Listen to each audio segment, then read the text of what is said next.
अहिरावण एक ऐसा असुर जिसने एक बार स्वयं प्रभु श्री राम और लक्ष्मण जी का अपहरण किया था और उन दोनों को बंदी बना के सीधा पाताल लोक लेके चला गया था। अहिरावण का वध भगवान हनुमान के हाथों हुआ था। लेकिन आज की इस वीडियो में हम बात करने वाले हैं कि कौन था अहिरावण और कैसे अहिरावण की मृत्यु हुई थी। बिना किसी देरी के इस वीडियो को करते हैं शुरू। आपके अपने चैनल हिस्ट्री ऑफ गॉड में आपका बहुत बहुत स्वागत है। अगर आपने अभी तक हमारे चैनल को सब्सक्राइब नहीं किया तो हमारे चैनल को सब्सक्राइब कर दीजिए, इस वीडियो को एक लाइक कर दीजिए, बेल आइकन आएगा उसे ऑल पर सेट कर दीजिएगा ताकि हमारे लेटेस्ट वीडियो सबसे पहले आपके पास पहुंचे। तो शुरू करते हैं दोस्तों। जो अहिरावण था वो रावण का मित्र था और पाताल लोक का स्वामी था।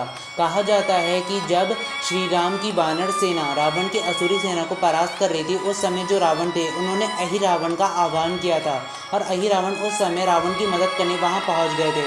जो रावण थे उन्होंने अहिरावण से कहा कि तुम जाओ और जाके उस राम और लक्ष्मण का अपहरण करो और उन्हें सीधा यहाँ से पाताल लोक लेके चले जाओ। उसके बाद जो अहिरावण था उसने अपनी शक्तियों से विभीषण का रूप धारण किया और सीधा श्री राम के शिविर में प्रवेश किया। उस समय श्री राम और लक्ष्मण जी वहीं उपस्थित थे।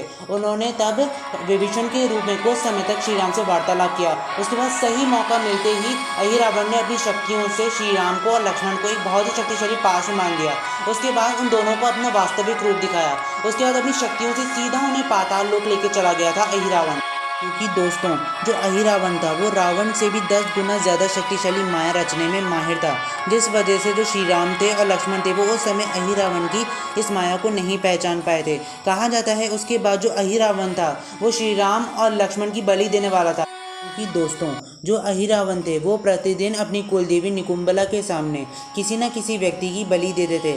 और जब रावण ने उनसे श्री राम का और लक्ष्मण का अपहरण करने को कहा तो जो अहिरावण थे उन्होंने सोचा कि अगर मैंने श्री राम का और लक्ष्मण का अपहरण कर दिया तो मैं अपने मित्र का कार्य भी कर दूंगा और मुझे बलि के लिए 2 व्यक्ति भी मिल जाएंगे। उसके बाद जब ये बात विभीषण जी को पता चली कि अहिरावण ने श्री राम का और लक्ष्मण का अपहरण किया है तो उन्होंने तुरंत ये बात हनुमान जी को बताई और हनुमान जी इस बात को सुनकर बहुत ज़्यादा क्रोधित हो गए थे।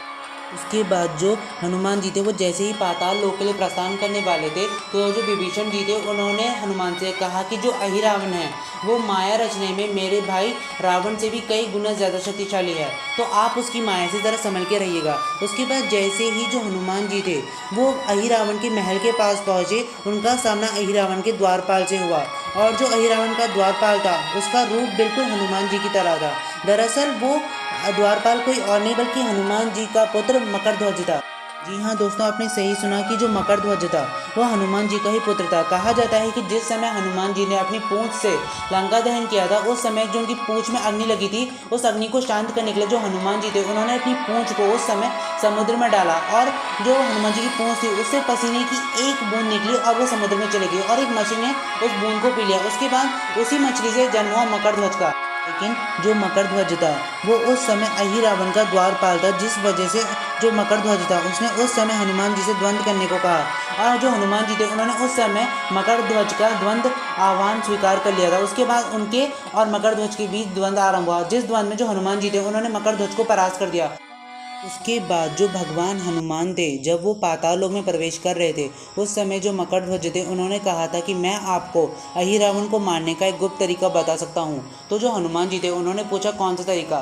तो जो मकरध्वज था उसने कहा था कि अहिरावण के महल में एक ऐसा स्थान है जिस जगह पे 5 दिव्य ज्योत जलती हैं। अगर आप उन 5 दिव्य ज्योतों को एक ही बारी में नष्ट कर दे तो अहिरावण का वध संभव है। उसके बाद जो हनुमान जी थे जब उन्होंने श्री राम को बहुत ढूंढा, उसके बाद आखिर में जो हनुमान जी थे उन्होंने श्री राम और लक्ष्मण जी को ढूंढ लिया। उसके बाद जो हनुमान जी थे वो जैसे ही श्री राम को और लक्ष्मण जी को आज़ाद कराने वाले थे उस समय वहाँ पे अहिरावण आ गए और अहिरावण और हनुमान जी के बीच बहुत ही खतरनाक द्वंद्व आरंभ हो गया। उस द्वंद्व में जो अहिरावण थे वो हनुमान जी को एक बहुत ही अच्छी टक्कर दे रहे थे। के बाद जो हनुमान जी थे जब वो अहिरावण से युद्ध करते करते कक्ष में पहुंचे, जिस कक्ष में वो 5 दिव्य ज्योत रखी हुई थी जिनकी बात उस समय मकरध्वज ने की थी। हनुमान जी ने बहुत सारा प्रयास किया किंतु अहिरावण के होते हुए जो हनुमान जी थे वो उस समय उन 5 दिव्य ज्योतों को नहीं नष्ट कर पाए।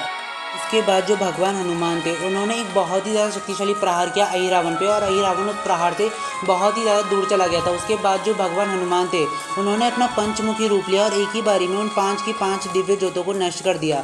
उसके बाद जैसे ही वो 5 दिव्य ज्योत नष्ट हो गए, उसके बाद अहिरावण की भी मृत्यु हो गई थी। उसके बाद जो हनुमान जी थे वो अपने कंधों पर श्री राम को और लक्ष्मण को लेकर पाताल लोक से बाहर जा चुके थे। दोस्तों, अगर आपको हमारी वीडियो पसंद आए तो इस वीडियो को लाइक कीजिए, अपने तमाम दोस्तों में शेयर कीजिए, हमारे चैनल इंस्टा बोर्ड को सब्सक्राइब कीजिएगा, कमेंट सेक्शन में ओम नमो नारायण लिखना मत भूलिएगा। बहुत जल्द मिलेंगे ऐसे ही किसी मज़ेदार वीडियो के साथ, तब तक के लिए आपका बहुत बहुत शुक्रिया।